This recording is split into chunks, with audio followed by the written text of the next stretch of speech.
Well, check it out, y'all. We got what you need. We're all living in apartments, condos, vans. Well, dude, even you can have a studio in a box. Yes, we can help you with that right here at Blind Knowledge. We work on your budget and we figure out your measurements. We'll get you the best sound for the best price. Let me know, 877-237-1143 or at blindknowledge.com. Yep. Spectres all around me, living in stark, blazing the dark. One by one, pictures gather round me. Where those moonflowers used to lost no more. Spectres gather round here, living in stark, blazing the dark. Night by night, stare into the black where moonflowers used to grow. Welcome back to Paranormal, the New Normal. I'm your host, is Jeremy, here trying to make the world seem a little more normal. Does it ever work? No, not really. We know how that's not how the world's supposed to work. So what can I say? We're here just to try to have a good time and explain some things. Once again, I am joined, though, by a guest. And this guest, as you may know, or may not know, Paul Zolman, consciousness researcher, see me times I mess up that word tonight, and author. How you doing tonight, Paul? Great, Jeremy. Glad to be with you tonight. What a pleasure. Yeah, well, we were supposed to have this a couple weeks ago, folks, but it didn't quite work out. But fate always finds a way to push things through when they want it to happen. And here we are to do this thing. So let me get started off by asking Paul the same question that everybody has answered in this show at some point. What got you into the spiritual paranormal world? Jeremy, I think that probably the first time that something paranormal really happened to me is after my father passed away. And I just caught a glimpse of him. He was always kind of a rough character. I was miles and miles away from him when he passed away. And I went to his funeral, but after I went home from that, I remember distinctly seeing him sitting in a lounge chair, which was his favorite place to sit in the living room. When I ever grew up at home, he had his easy boy recliner, and I just saw him sitting there, and he was just staring straight ahead, like staring into space, like he was in solitary confinement for some reason or another. That it was just there. And why did I see him? Who knows? I really had a hard time connecting with my father throughout my life, and maybe that was the reason that him not maybe not doing the connecting thing, him not doing something that he was supposed to do while here on Earth. And I'm seeing the state that he was in after he'd passed away. Solitary. It was as if he was in solitary confinement. So that was one of the decision-making things that I made in my life at that time, Jeremy, that I wanted to do something that would be something that people would remember me by, not to be remembered in such a way, but something to actually have a purpose for life. And I realized at that time that I needed to just be a better person and be a lot more loving to everybody I came in contact with. That was my first experience. So kind of a lesson from beyond in a way, almost. Absolutely. Well, I mean, that's always it's a touching story, and it's always a very unique story because it doesn't happen to everybody. I've had experiences from beyond to some degree, but never learned anything from them and never really been communicated by anybody from them. Just kind of, well, actually, okay, I guess that's a lie. There have been communications, just not through me. Put it that way. It's been through mediums and whatnot. Well, after that, did you have any more experiences by chance where your father or anybody else came to talk to you? Well, within that same year, one more visit from him, same situation, the same circumstances. He's sitting in a lounge chair all by himself. Now I've moved away from where I was the first time. I moved across the country I moved to the East Coast. Actually, I lived in Rhode Island for a couple of years. Loved the East Coast and loved Rhode Island. We visited Massachusetts a couple of times, and during that time frame, he visited up there. One of the things that I loved about Massachusetts was going to see a lot of historical sites, and I went to see Plymouth Rock and all those places there in Plymouth at Thanksgiving time. And one time I invited my mother out for Thanksgiving, and she'd never been to the East Coast, let alone It's on right now. to Massachusetts. So invited her there, and while we're in Massachusetts, we take her over there on Thanksgiving Day. So Thanksgiving Eve, on the Wednesday before Thanksgiving, we had our turkey, we had the whole meal and everything, and spent all Thanksgiving Day at the Mayflower and doing those things right there in Plymouth. And when she saw Plymouth Rock, I'd hyped it up so much that when she saw that little rock, that little Plymouth Rock, she started laughing hysterically, Right? and it was just kind of a funny experience that way. But that was where the second visit was for my father. And I've had a few other experiences from time to time, but nothing quite as profound as my father sitting in that chair, solitary, all by himself, still looking straight forward, straight ahead, almost as if he was in a penance type of situation, that he just had to be alone to think about his life and think about the things that he did or the things that he didn't do. That's beautiful. That's beautiful, man. And Plymouth Rock, yeah, I've been there a bunch of times. My wife actually is originally from the South Shore, so we took the kids to Plymouth a lot of times on different day trips and whatnot. So been to Plymouth Rock, nice little beachfront there that you can hang out at.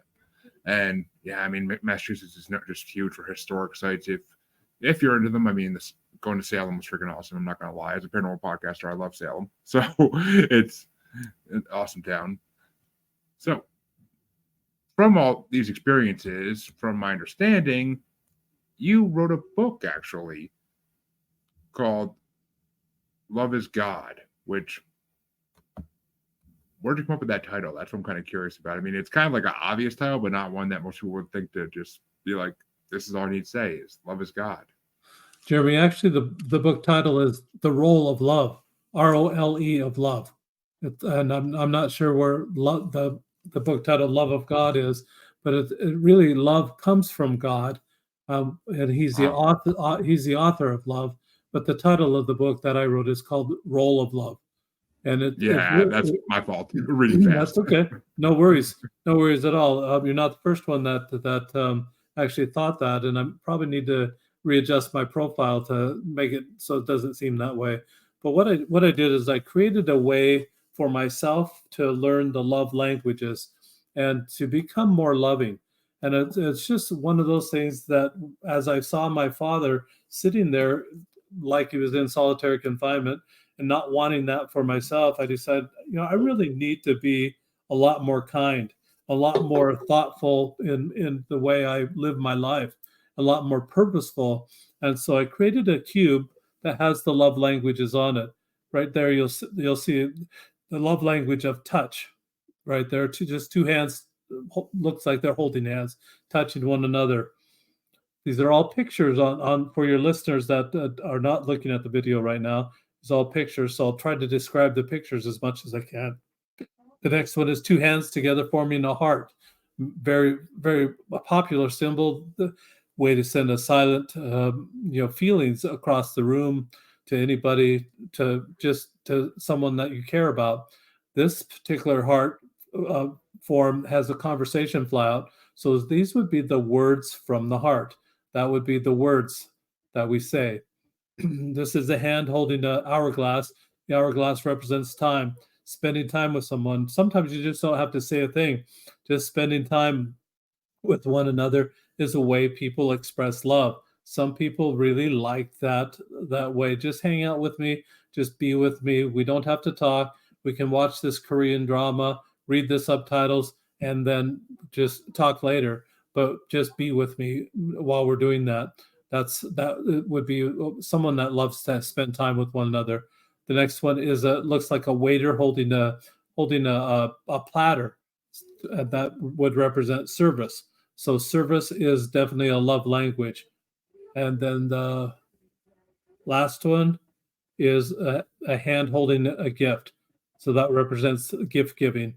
The gift giving to me is kind of an umbrella love language that a hug or a smile could be a gift.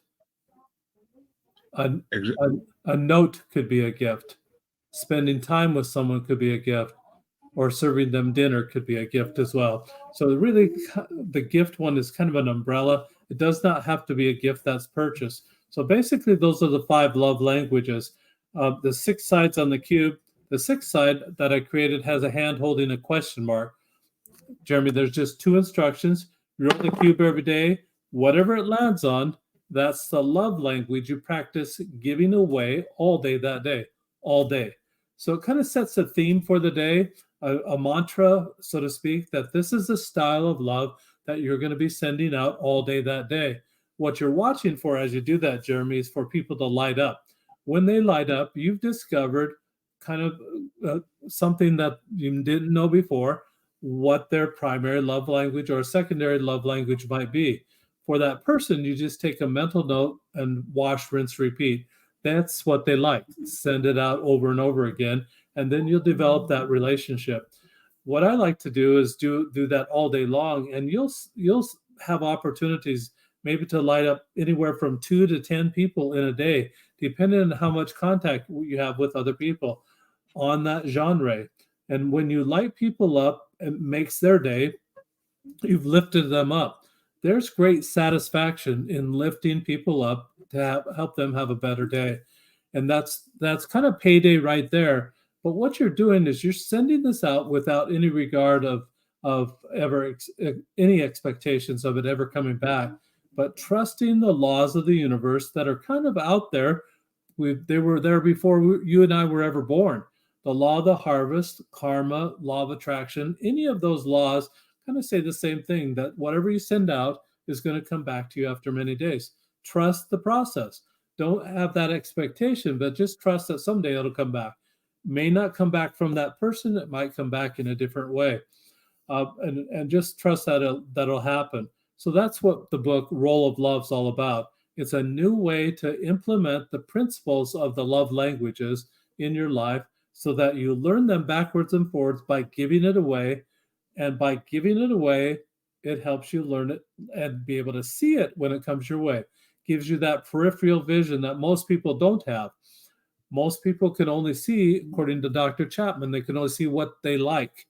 What they like, the type of love they like to receive is what they're giving away.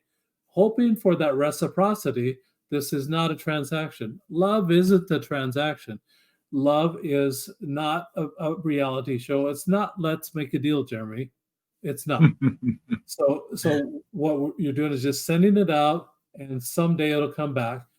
Instead of sending anger out, and what spurred me to get to this point was that I found myself stacking annoyance on top of annoyance on top of annoyance on top of annoyance until I got to the point that there was a straw that broke that camel's back. Could have been a very simple, very simple annoyance that happened, but whatever it was, who would know when I was at the top? Sometimes I didn't even know when I was at the top, and that would have that flash of anger, and then I'd settle back down and then start stacking again. I wanted to get over that habit that I learned from my father and from my ancestry. It's generational. I wanted to get over that habit of stacking those annoyances and having that flash of anger. I found that this was the perfect replacement behavior for that. It helped me overcome that it was elusive. Just like paranormal is kind of elusive. This was elusive to me. The whole idea of loving, sending love out, and then knowing how to receive it when it comes your way. It really helped me change my life. It sounds like miraculous because I kind of have the same personality where just like anger stacks on top of anger, stacks on top of anger. Like it's a constant daily struggle to keep your cool and just not let things go when you want to let them go. Not to copy from Disney at all. It's not copyright, but I mean, I get it. Like sometimes it's really hard to figure out the right way to love somebody, like the way that person's going to want to be loved. When, I mean, I've dealt with that all my life. I mean, I'm a married man and I know exactly what that's like, because how does she want me to show my love today? Like that's the biggest question every day in a marriage. And some days it's, oh, I don't feel like being touched today. Okay, fine. Some days it's, I just don't want to be talked to right now. Okay, fine. I mean, it's a task trying to figure out which day is which. Always, as any married person will tell you, man or woman, because men do it too. Men do it too. I'm not gonna say we don't. It's a go back and forth type thing. But so that's what I like. That's what I like, Jeremy, and I'm glad you brought that up. It's what I like about the cube is that it really has the variety. You don't know what you're going to roll. It only takes less than 2 seconds to roll the cube. You don't know what's going to come up for you, what's going to manifest for that particular day. And then it's kind of that anticipation, kind of that excitement. What am I sending out today? And it's really interesting too that you say what you say about your wife, because I think that's the way people are in their love languages. It's more fluid than actually static. It's something that you can't really take this survey and be put into a box so that you're going to have that same kind of love every single day. And that's kind of what that survey that Dr. Chapman does for people, puts them in a box. Well, you're going to have to eat tacos every day, Jeremy, for the rest of your life, because I know that's what you like. I'm going to feed you tacos every single day. Everybody needs that little variety. We have to have that variety in life, and it really becomes that spice of life. This really accesses that. On Christmas Day, everybody wants gifts. Everybody wants to be loved with a gift, and it's customary. It really is something that's ingrained in us. Everybody feels that way, same way on a birthday. But you wouldn't be doing just a handshake or just a high five on the birthday unless that's what you did in your family. Most people are looking for a gift on that particular day. They're not looking for that physical touch, or they might look for both. Could be a gift as well. But it's just that variety that really spices up our lives, not only with our significant others. I created this, Jeremy, when I was single. I didn't have a significant other. So, Dr. Chapman, who in the heck am I supposed to love? Oh, I have to love everybody? It was perfect for me. I needed that consistency to be able to move away from that habit of being annoyed at what other people were doing. The whole idea from this, Jeremy, was I was focusing on what's wrong with that person. Why can't they do something right? When I realized that was part of the angry culture that I grew up with, that there are no boundaries, that you can look over the fence and see what that person is doing that might be wrong, or what that person, and just make a judgment call about it. I realized that I don't have any business looking over the fence and looking at what they're doing. My business is to send love out. These are things I have control over. Send it out and respond when it comes my way.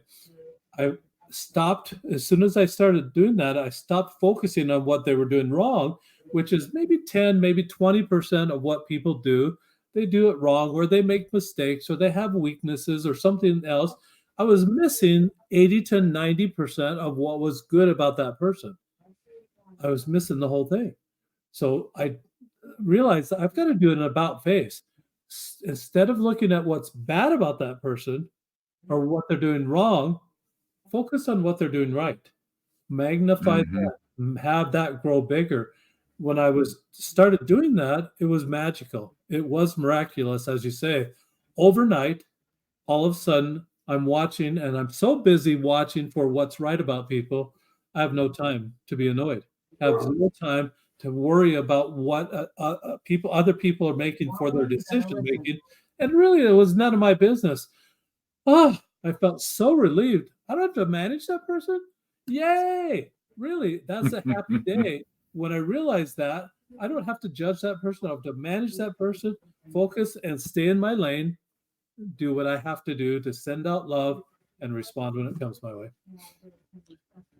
Which, I mean, it seems like such a simple thing to do on a daily basis, but it's really not, because there's so many other things distracting us on constantly that we forget to do the simple things like show love when we're given it, or to just show love just for the sake of showing love to somebody. I mean, it's just one of those common things we forget to do, like holding the door for somebody if we're in a rush, or stealing an old lady's taxi in New York City when you're in a rush. Come on, I mean, we've all been there. We've all been there. But it's just, there's, see, it's the things like this that are just simple lessons that everybody forgets. I mean, they say, like, what the hell is the word I'm thinking of? Oh my God. They say chivalry has been dead for like the last 20 years. I don't think that's true. I see it on a daily basis. It's just overall it has decreased greatly because there's not that, because of all the equality talks nowadays. Like a lot of men don't feel like they can do it anymore, when that's not the case. You should be doing it. Hell, women do it sometimes too if it's the right circumstances. So why not? I mean, it's just, I don't know. It's, the world's changing, and not for the better in some ways. Yeah, we need to get rid of the rage and get rid of that anger. You know, I lived in the New England area for a couple of years, and if I didn't realize that I realized quickly that I needed to know somebody that broke knees, because if I didn't know somebody that broke knees, I was not going to get along very well in that area. Once I had the buddies that were breaking knees, I was fine. Nobody messed with me, and nobody. I was able to do that kindness, and it's just so sad that we have to have bodyguards like that, or we have to have people like that that will protect us from those that would try to hurt us. And I needed that protection as I lived in Rhode Island. You know, Rhode Island's kind of in between Boston and in New York. When the mafia gets in trouble in New York, they run to Rhode Island, they hide. When the Boston mafia gets in trouble in Boston, they run to Rhode Island and hide. And then they start fighting in Rhode Island. And it was just kind of one of those experiences that once in a lifetime that you get to live and watch that kind of thing going on in your neighborhood. Everybody has that crusty, kind of like the earth has a crust to it, and then you've got the core. Everybody had a little crusty out exterior, and it's just hard to get to know people in that particular area.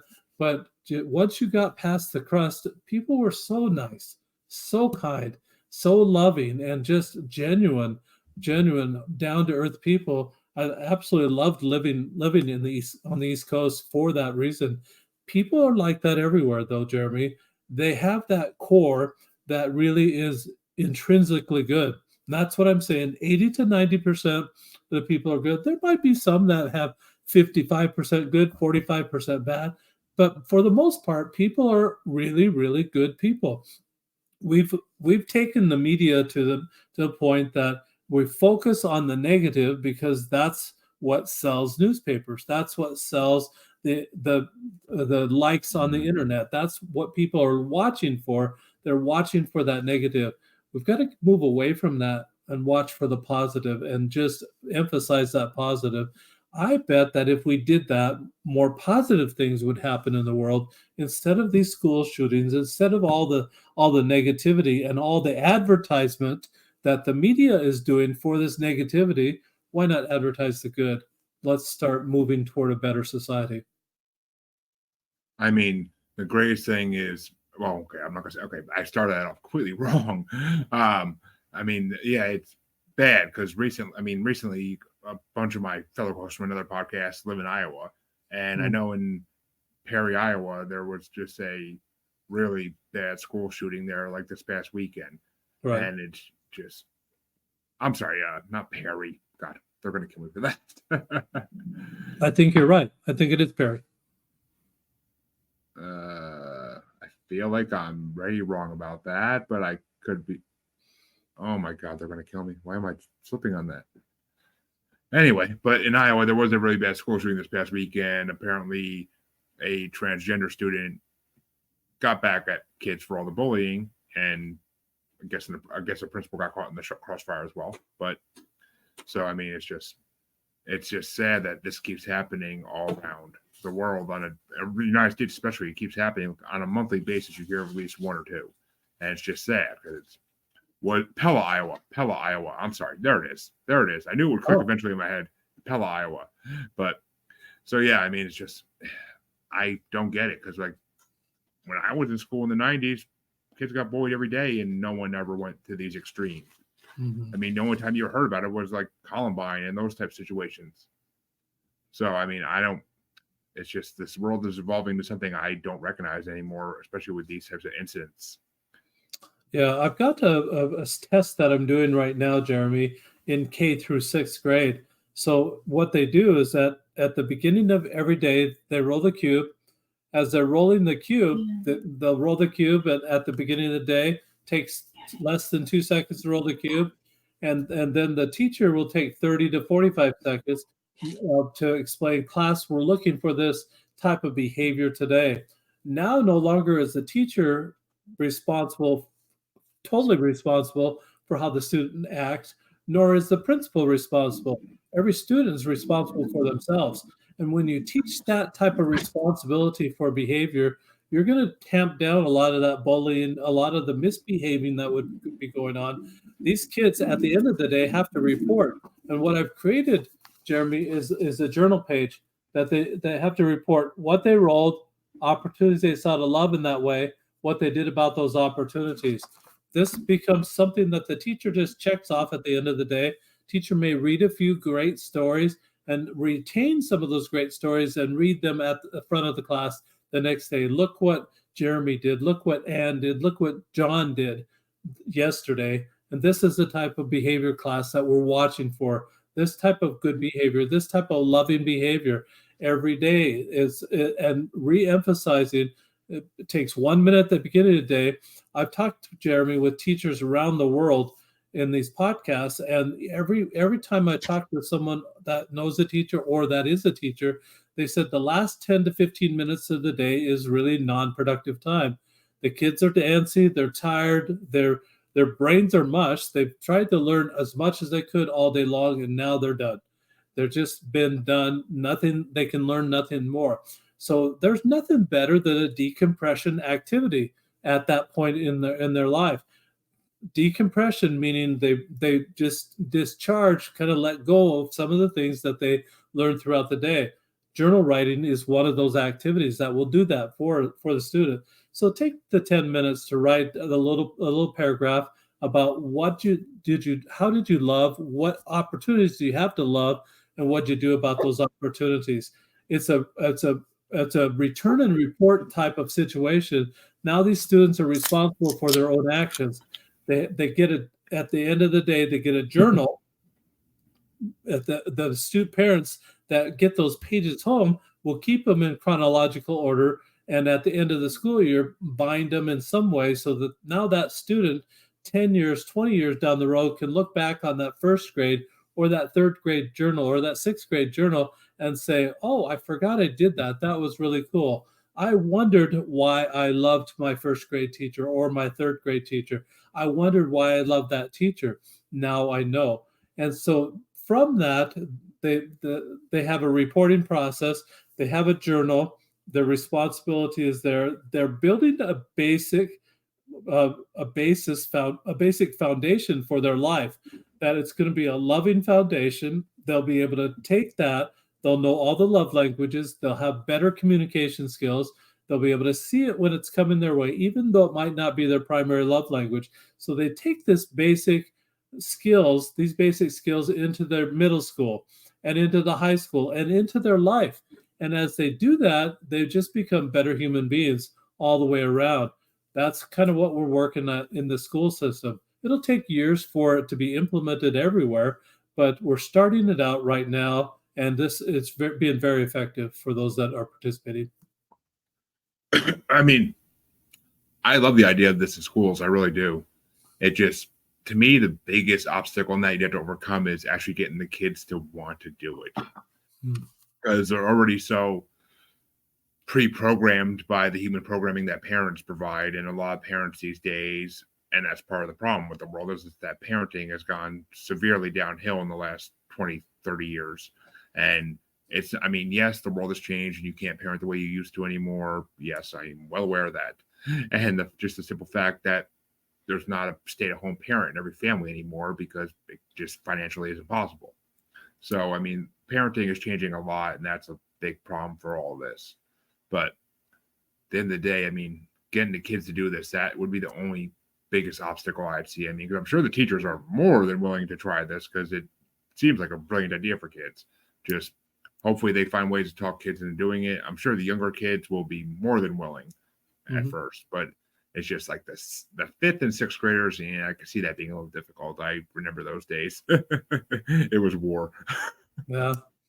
Well, and it doesn't have to be that way. So for myself, growing up in an abusive family, I was looking for something that would be different, something that would be more loving. I did not want that angry culture to be that cloud that would follow me all throughout my life.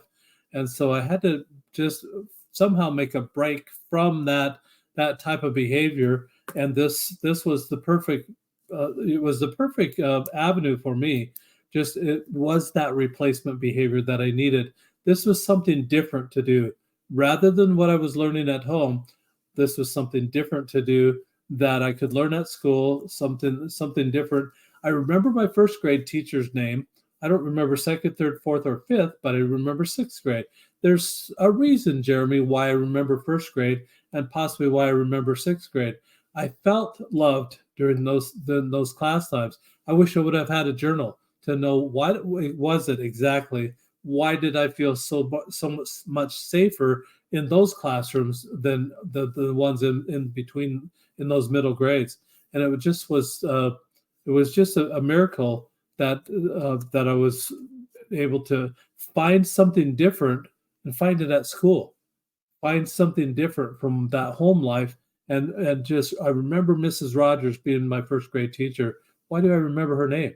I don't even know why I remember her name, except I must have felt loved at school. I mean, yeah, I can agree with that 100% because I remembered my elementary school teachers' names for the longest time. Some of them I still do to this day because I mean I never actually thought of why I would. I just figured they're my teachers. Of course I know their names. But then again, I think about it, and if I go to middle school, high school, I don't remember every single teacher's name because there was a lot more teachers per year at that point. But also just some of the classes just really weren't sticking in my head for that long because it's just the teachers weren't really there for the students. They were there just to do their job, which they did. I'm not saying they didn't do their job well, but it's not like in elementary school when the teachers are usually more loving because you're younger and you're not a punk yet. Yeah. Because we all become punks in middle school and high school. We all know it's true. So we do. Yeah, that's right. That's right. So great way to overcome being a punk is just to go the other direction. What I found very useful for me, Jeremy, is that I found that if you put anger on one side and love on the other side, that you've got a spectrum. If you can describe the behavior where you are on the spectrum, then you can kind of figure out, you can make a description or figure out what an adjective would be to describe your behavior on that spectrum. Then consider, after you've figured that adjective out, what would be the opposite. For example, take sarcasm. Sarcasm's mostly on the angry side of the spectrum to me. And sometimes it's very funny, but it's sarcastic. It's kind of on the angry, from that angry culture. What would be the opposite of sarcasm? And to me, what comes to mind is someone that would be genuine, someone that would be authentic, somebody that would be true.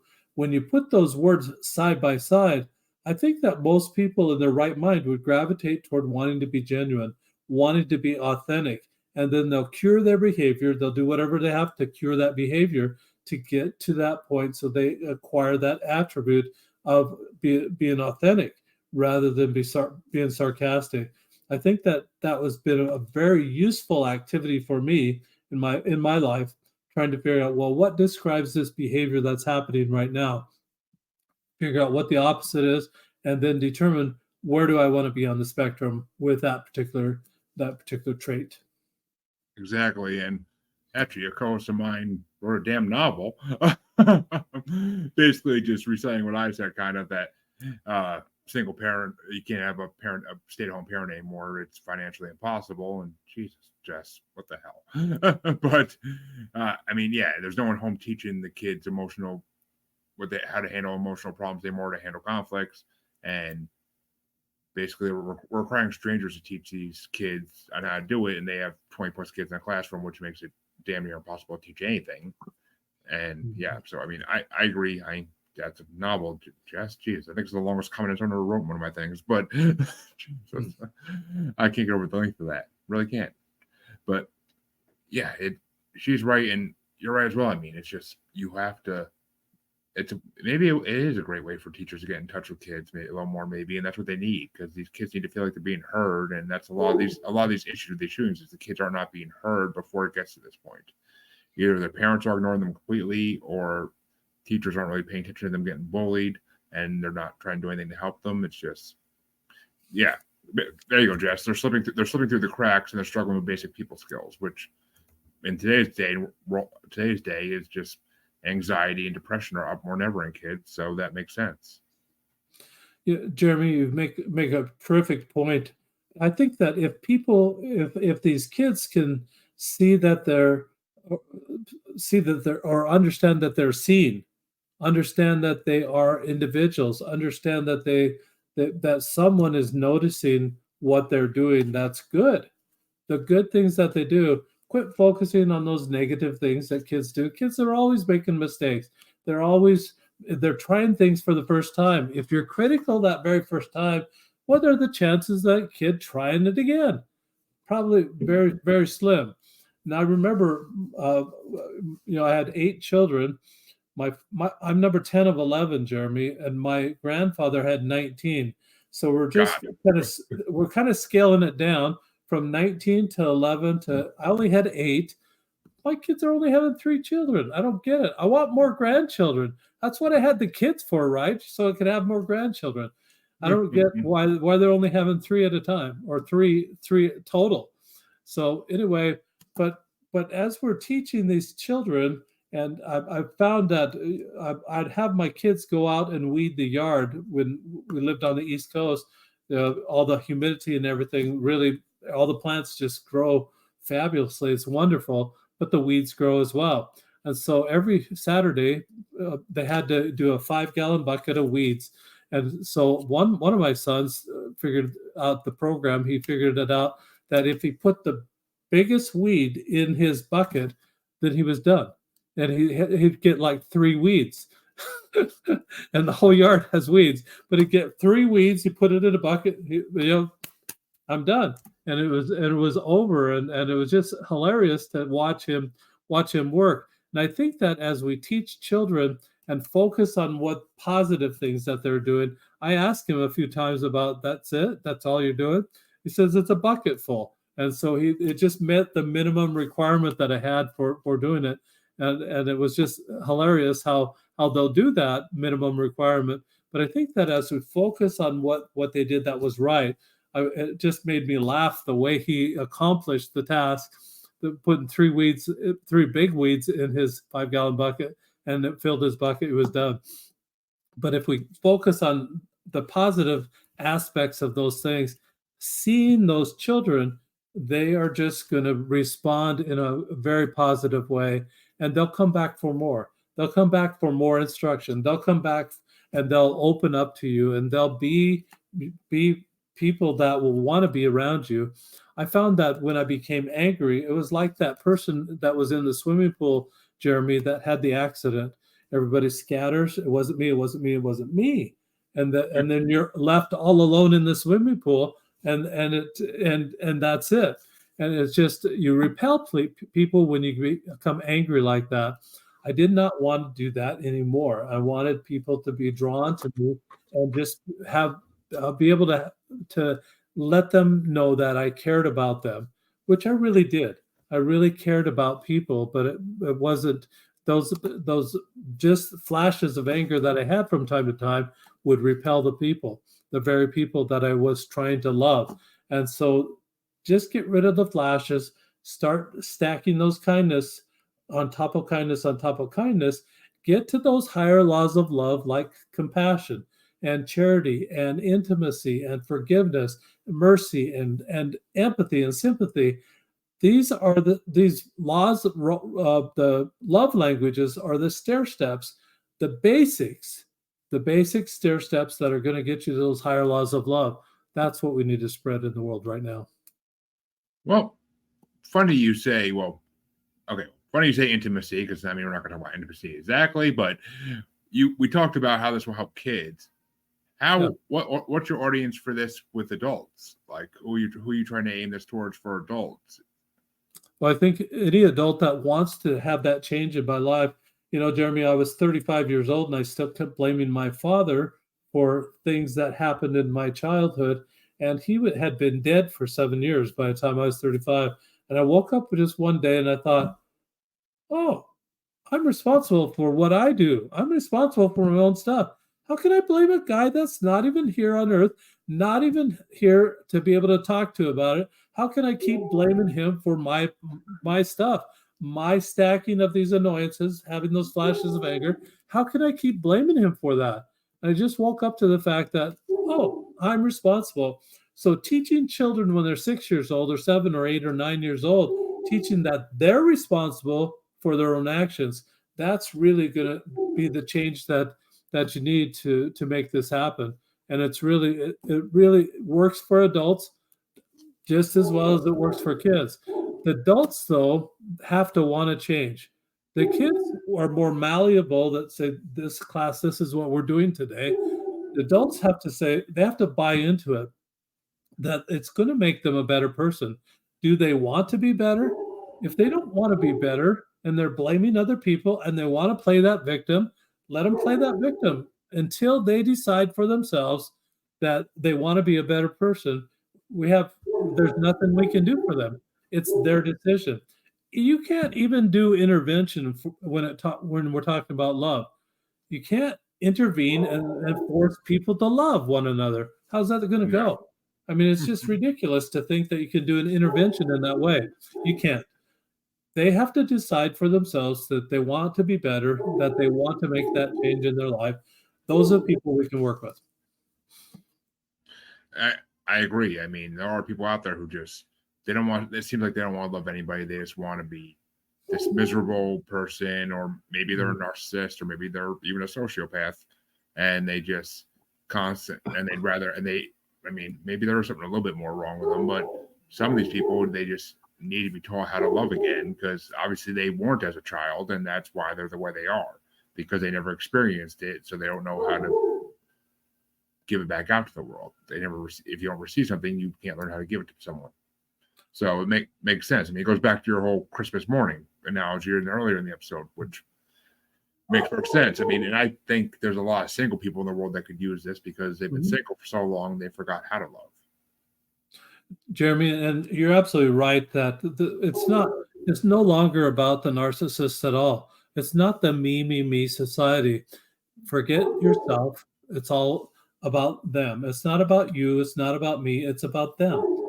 How can I make their day happier?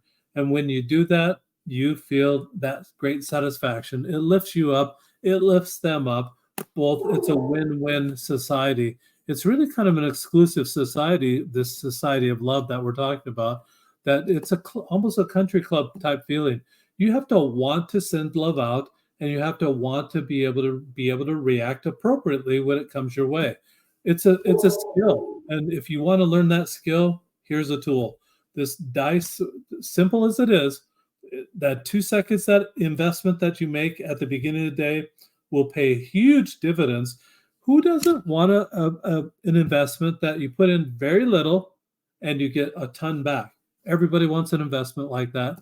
This is what can happen with this dice. And just to emphasize that, the purchase of the book, the journal, and the die is $29.99 on my website, rolloflove.com, that you've got posted right here. And it's a whole lot less than just one therapy session. But the impact of this in your own life, if you're ready for it, and if you want this impact, the impact is going to be much more long-lasting than just one therapy session. It'll change your life. It sounds like it will. It really does sound like it will. And why is it so inexpensive though? Like, if it's worth like 20 therapy sessions, why is it less than one? Why is it so inexpensive? Oh yeah, inexpensive. Yeah. Yeah, well, that's I want everybody to be able to have access to it. That's really it's just barely above my costs for the printing and for the creation of the die. I want everybody to have it in their hands and just to be able to use it. I want everybody to be able to give it as a gift and make it an appropriate gift. This is absolutely right within the range of the $30 to $50 wedding gift for anybody getting married. This is a perfect gift for somebody that's just starting out in a marriage. It's a perfect gift for someone that wants to improve in their life. It's a perfect gift for people that really want to have a better relationship with their significant other. My wife really does not roll the cube at all. But what she does do, she loves to guess what I'm practicing that particular day. And she'll make it a game for herself. What's he doing today? And she'll figure it out by how I express love to her as well as to others for that particular day. And she participates in that way. Yeah. Well, I mean, that's one way to do it. I mean, that's definitely one way to do it. And you ever try to switch it up on her and trick her, just for the fun of it? Well, I switch it up. Actually, she gets a lot of different ways. She mostly likes service, and she mostly likes gifts, and she likes spending time. Her favorite thing to do is watch a Korean drama. So we don't have to talk. We don't have to do anything. I just sit with her and read the captions for the Korean drama, and we have a good time there. See, when you said that at the beginning of the show, I had a feeling there was a personal thing in that one because I'm like, Korean drama, that's kind of out of nowhere. Like, that's not something that I would just think of like when I'm talking about things that couples do. So, okay. Yeah. I'm like, I figured that had to be a personal They're actually really fun, Jeremy. They're so clean that you wait 9 or 10 episodes before they even kiss. I mean, this is a romantic Korean drama, and 9 or 10 episodes into that first season before they ever even think about holding hands or kissing. It's kind of slow moving, but it's quite romantic in the way that they try to develop the relationship first, develop that foundation. What we're talking about, developing that foundation first, and then you get to that higher level of the intimacy. Develop the foundation first; it'll stair step you up there. I mean, yeah, it sounds interesting. I mean, I'm used to American dramas where usually within the first episode, in the first scene, they're throwing their clothes off. But we've all seen Shameless. But so let me ask you this, because you did bring up therapist. What have some therapists said about this? I'm just kind of curious what a therapist would think about this idea. It's a very interesting question, Jeremy, because I think that the impetus for me trying to get this out into the hands of therapists was I only had the die. I had the die copyright in 2017. And as I'm taking the die around and showing the therapist what a tool it could be for people that are having difficulties in relationships, difficulties in understand the directions of love, that we only have power to give it away and to respond when it comes our way. We can't bid love to come our way. We can't be sitting at home waiting for love to knock on the door. It's not going to happen. For most people, it just won't ever happen. We'll be pining away. We'll be old and crotchety before it ever would happen for us. So in that whole idea of of sending it out, what just lost my train of thought for a second. So what we're watching for is just help me get back on track, Jeremy. Where was I? You were explaining how you were showing this therapist and how they were saying that. Yeah. So I'm taking it to the therapist, and this therapist is saying that this really great idea, but it's so new, and the practice of this is so new that we really need a manual. So about a year and a half ago, almost 2 years ago now, I went to a therapist close to where I live, and he said this, and I was talking to him about the die. He said that you need the manual. You need to actually write a book and update the way these principles of the role of love, or the principles of the love languages are impacting people's lives, because this is quite different than what Dr. Chapman had suggested. And so using the principles that are the same, making quite a different application of it, is really what was changing people's lives. So the therapist is the one that suggested that I actually write the book and and that therapist actually is the first one that does an endorsement within the book itself. So therapists are really, they like this idea. They like the way it's implemented. It's really quite different than anything that they've ever heard of, how to apply them, and they're doing it. They're using it on a regular basis. Well, that's good. I mean, if therapists think it will work, then I mean, it's all people behind it. I mean, I'm sure you got some great prefaces by some highly certified therapists who are willing to say like this is a good thing. I mean, hell, if you can get like all the couples therapists to start giving this out as like a way to help couples work their problems out, then there you go. I mean, this could be revolutionary in saving marriages, because we all know how high divorce rates are nowadays. So Absolutely. It really can be revolutionary.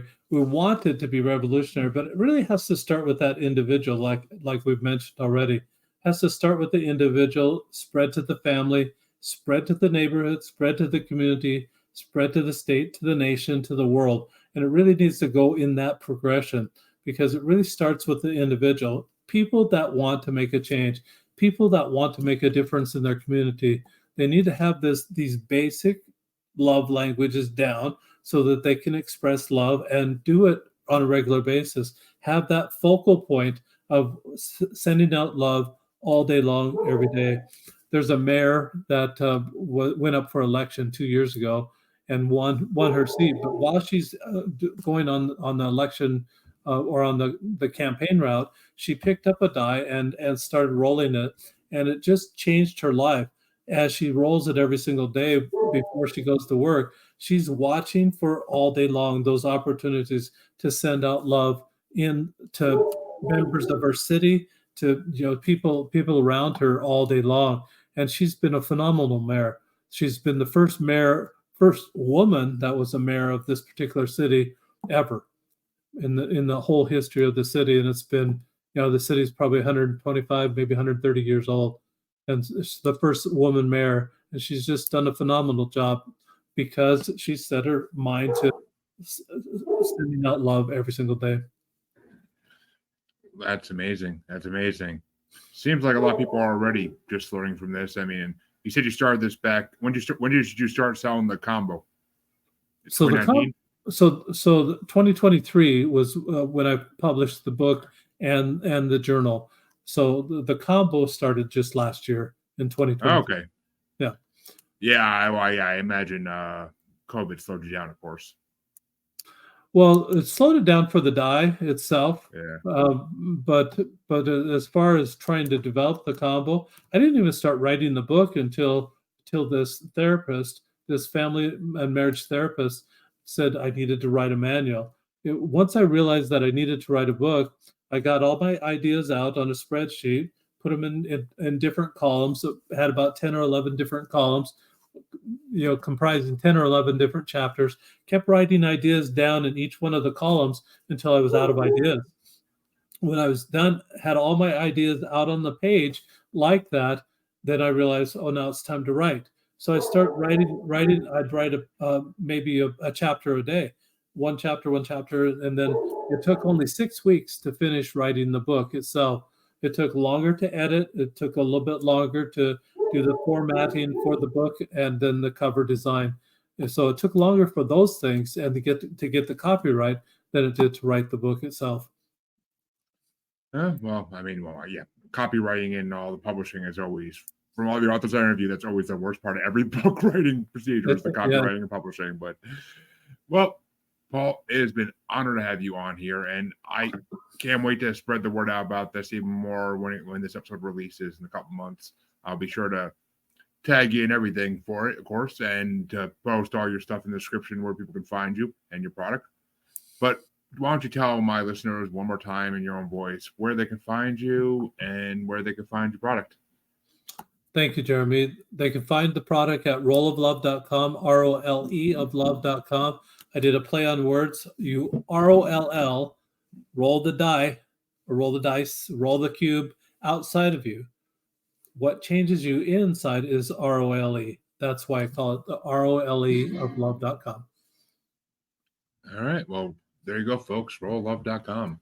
Go check it out. And who knows? Maybe this will save your marriage if you're having some kind of difficulties. I'm not going to even touch that, but it might, or get it for your kids. Maybe it'll help them become the great adults they're meant to be. Who knows? Valentine's Day is coming up. Good gift for Valentine's Day. Just saying. Might want to throw like a flower bouquet in it with or something. Just save your butt. But still, good idea. Right there. Valentine's Day is coming up. So actually, maybe this will release on Valentine's Day week. I think that's a good idea. So that is a great idea. So yeah, that's what I'm for. And for everybody who wants to know how to find me, all my listeners should already know how to find me. If you don't, shame. But check the outro. You'll find it. And Paul, thank you for coming on. It's been an awesome show. Thank you, Jeremy. Thank you, Jeremy. It's been my pleasure to be with you today. And listener and watchers, anybody watching this replay, I'll be back on Wednesday and Thursday with another paranormal interview this week. So you're welcome. And I will see you on Wednesday. Good night, everybody. You can find me on Facebook as Jeremy Bryant, or you can find me as Uncensored, Unapologetic, and Untamed UQ Podcast Collective Facebook group. You can find me on Twitter and the Instagram as @JuggaloBastard, or should I say X now. And you can find me on TikTok as @JuggaloBastard Podcast. You can also find me on YouTube as Paranormal The New Normal. And you can also find me streaming on YouTube as Blind Knowledge Network, because all knowledge is blind until they admit Bigfoot exists.